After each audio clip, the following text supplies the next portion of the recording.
নমস্কার বন্ধুরা, বং জাইকেবাজের আরও একটি নতুন ট্রাভেল ভ্লগে আপনাদের সবাইকে স্বাগত। আজ প্যারিসে আমাদের তৃতীয় দিন। এতক্ষণে ব্যাকগ্রাউন্ড দেখে নিশ্চয়ই বুঝে গেছেন আজ আমরা কোথায় এসেছি। হ্যাঁ, ঠিকই ধরেছেন, আজ আমি আপনাদের নিয়ে এসেছি বিশ্বের শিল্পকলার মক্কা অর্থাৎ প্যারিসের বিখ্যাত মিউজিয়াম দ্য লুভার। যারা ইতিহাস আর শিল্প ভালোবাসেন তাদের কাছে এটা শুধু একটা মিউজিয়াম নয়, বরং এক জাদুকরী অভিজ্ঞতা। আজ আমার লেন্সে ধরা পড়া কিছু দৃশ্য আর এই প্রাসাদের কিছু অজানা গল্প আপনাদের শোনাবো। পুরো ভিডিওটা দেখার অনুরোধ রইল, কথা দিচ্ছি নিরাশ হবেন না। আমি সৌম্যজিৎ আর আপনারা দেখছেন বং জাইকেবাজ।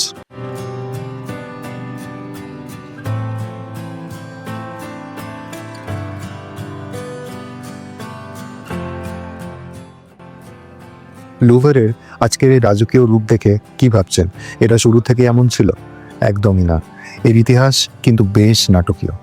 1190 সালে রাজা ফিলিপ আগস্টাস এটি তৈরি করেছিলেন একটি দুর্গ হিসাবে। প্যারিস শহরকে আক্রমণকারীদের হাত থেকে রক্ষা করাই ছিল এর আসল উদ্দেশ্য। সময়ের সাথে সাথে এটি তার বর্ম পাল্টে ফেলে। 1546 সালে দুর্গ থেকে এটি পরিণত হয় বিলাসবহুল রাজপ্রাসাদে।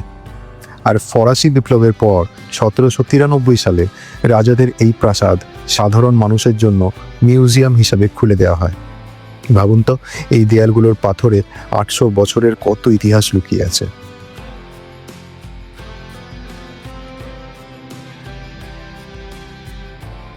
ইতিহাস তো জানলেন, এবারের বিশালত্বের কথা শুনুন। লুভার শুধু বড় নয়, এটি বিশ্বের বৃহত্তম মিউজিয়াম।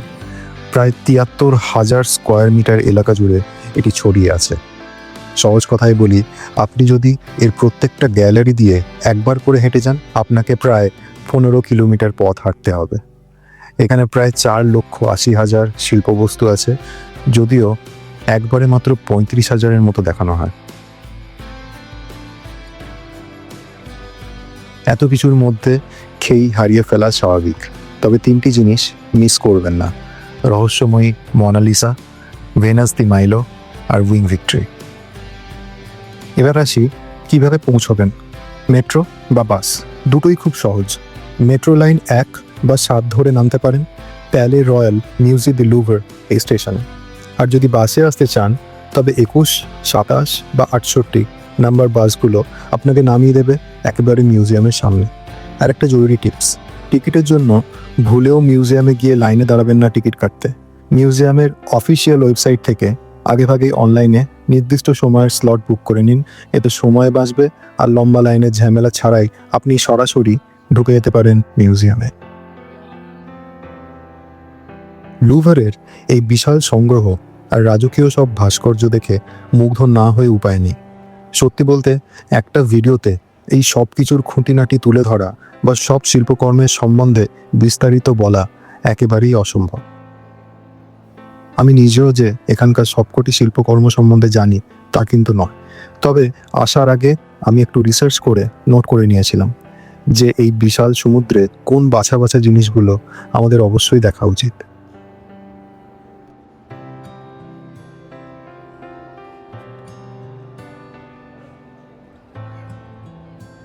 ভিডিওটি এই মুহূর্ত পর্যন্ত যদি আপনার ভালো লেগে থাকে তাহলে অবশ্যই কমেন্ট করে জানান এখানে কোন জিনিসটি দেখার ইচ্ছা আপনার সব থেকে বেশি।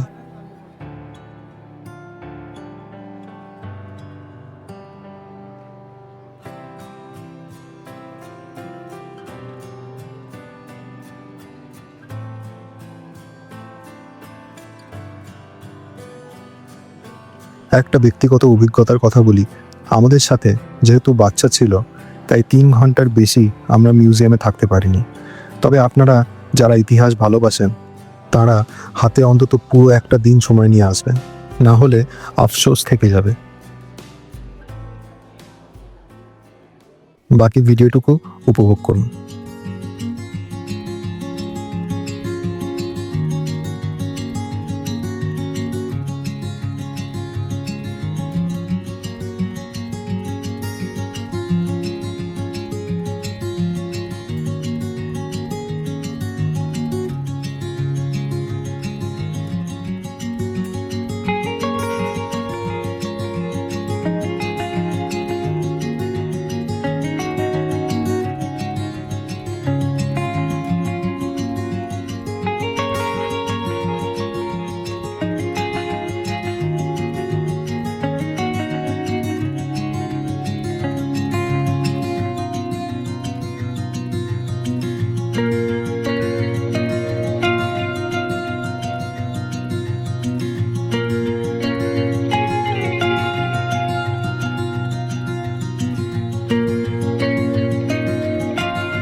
লুভেরের গ্র্যান্ড স্টেয়ারকেস দিয়ে ওঠার সময় আপনার চোখ আটকে যাবে ডানা মেলা এই নারী মূর্তিটিতে।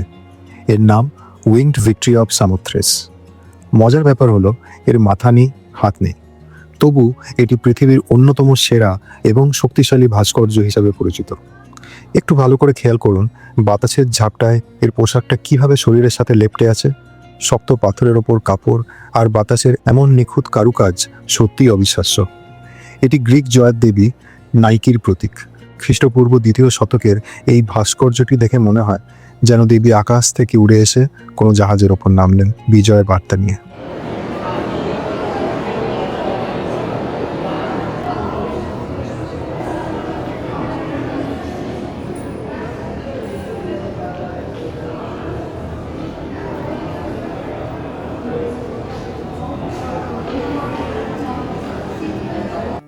লুভেরের গ্যালারি জুড়ে ঝোলানো এই পেন্টিংগুলোর দিকে তাকালে সময় যেন থমকে যায়। শত শত বছরের পুরনো সব কাজ, অথচ কি দারুণভাবে সংরক্ষিত। রং আর জৌলস আজও নতুনের মতো উজ্জ্বল। শিল্পীর হাতের কাজ এতই নিখুঁত যে আপনি যদি খুঁটিয়ে দেখতে চান তবে এক একটি ছবি দেখতে অনায়াসে 15 থেকে 20 মিনিট লেগে যাবে। আবার কিছু ছবি এতটাই বিশাল যে বিশ্বাসই হতে চায় না সেই যুগে যখন আধুনিক প্রযুক্তি বা সরঞ্জাম কিছুই ছিল না, তখন মানুষ এত বড় ক্যানভাসে কিভাবে প্রাণ ঢেলে দিয়েছিল। যারা আর্ট বা ছবি আঁকা ভালোবাসেন তাদের জন্য এই জায়গাটি সত্যিই এক স্বর্গরাজ্য। তবে এই বিশাল সমুদ্রে আর হারিয়ে না গিয়ে চলুন এবার এগিয়ে যায় সেই রহস্যময়ী নারীর দিকে যার হাসির জন্য সারা পৃথিবী পাগল।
অবশেষে আমরা সেই বিখ্যাত ঘরে। ভিড়টা একবার দেখুন, মনে হচ্ছে পুরো পৃথিবী যেন আজ এখানে। তবে একটা সত্যি কথা বলি, এত হাইপ আর এত বিশাল মিউজিয়ামের তুলনায় মোনালিসা কিন্তু আকারে বেশ ছোট্ট। অনেকেই জানতে চায় রহস্যময়ী এই নারী আসলে কে। ইনি হলেন লিসা ঘেরারদিনি, ইতালির ফ্লোরেন্সের এক ধনী ব্যবসায়ী ফ্রান্সেসকো দেল জোকোন্দো স্ত্রী। 1503 সালে তাদের নতুন বাড়ি বা দ্বিতীয় সন্তানের জন্ম উপলক্ষে স্বামী খুশি হয়ে এই ছবিটি আঁকতে দিয়েছিলেন। কিন্তু অবাক করার বিষয় হলো, লিওনার্দো ছবিটি কখনোই বায়ারকে বুঝিয়ে দেননি। তিনি এটি এতটাই পছন্দ করতেন যে আমৃত্যু নিজের কাছেই রেখে দিয়েছিলেন এবং শেষ বয়স পর্যন্ত ফ্রান্সে বসে এর ওপর একটু একটু করে কাজ করে গেছেন। আর জানেন কি, এই ছবিটি কিন্তু সবসময় এত বিখ্যাত ছিল না। 1911 সালে মিউজিয়াম থেকে এই ছবিটি চুরি হয়ে যায়। প্রায় 2 বছর এটি নিখোঁজ ছিল। সেই চুরির খবর যখন সারা বিশ্বের খবর কাগজে আসে, তখন রাতারাতি এটি সুপারস্টার হয়ে যায়। বর্তমানে এর ভ্যালু প্রায় $850 মিলিয়ন বেশি। অর্থাৎ বুলেট প্রুফ কাঁচের ওপাশে থাকা লিওনার্দোর তুলিতে আঁকা এই হাসিটি কার্যত অমূল্য। আর একটা মজার ব্যাপার, ঠিক মোনালিসার উল্টো দিকের দেওয়ালের দিকে তাকালে অবাক হয়ে যাবেন।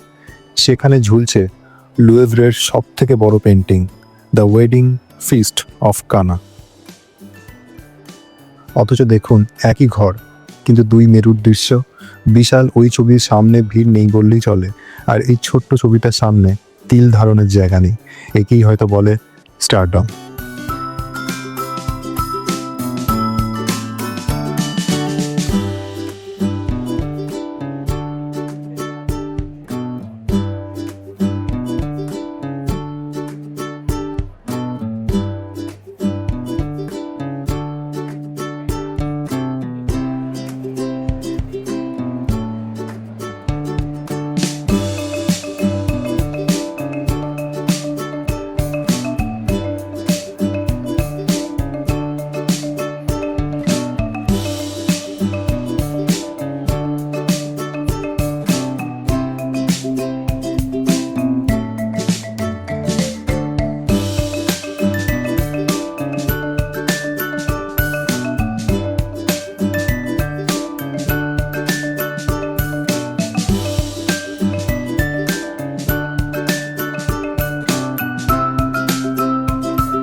লুভের থেকে আমরা বেরিয়ে এলাম।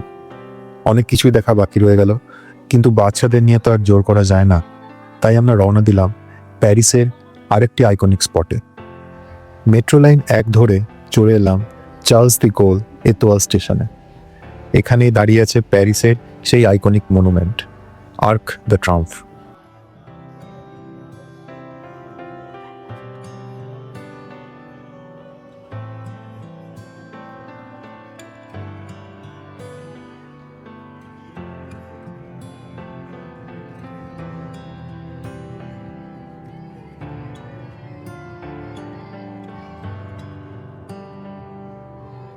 দেখতে আমাদের ইন্ডিয়া গেটের মতো, তাই না?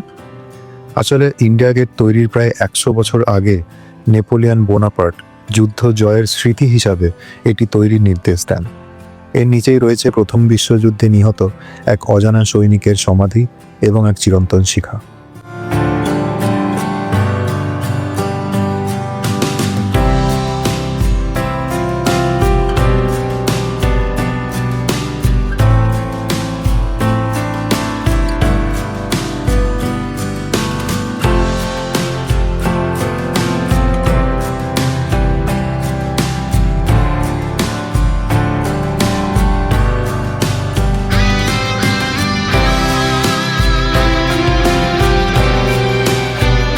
আজকে সারা দিনটা আমাদের জন্য খুব স্পেশাল ছিল, কারণ আজ আমার মেয়ের জন্মদিনও ছিল। তাই প্যারিসের এক সুন্দর রেস্তোরাঁয় কেক কেটে আর ডিনার করে দিনটা শেষ করলাম। ভিডিওটি ভালো লাগলে লাইক, শেয়ার ও কমেন্ট করতে ভুলবেন না। আপনাদের এই ছোট্ট সাপোর্ট আমাদের অনেক বেশি উৎসাহ যোগায়। দেখা হবে পরের ভিডিওতে। আপনারা সকলে খুব ভালো থাকবেন।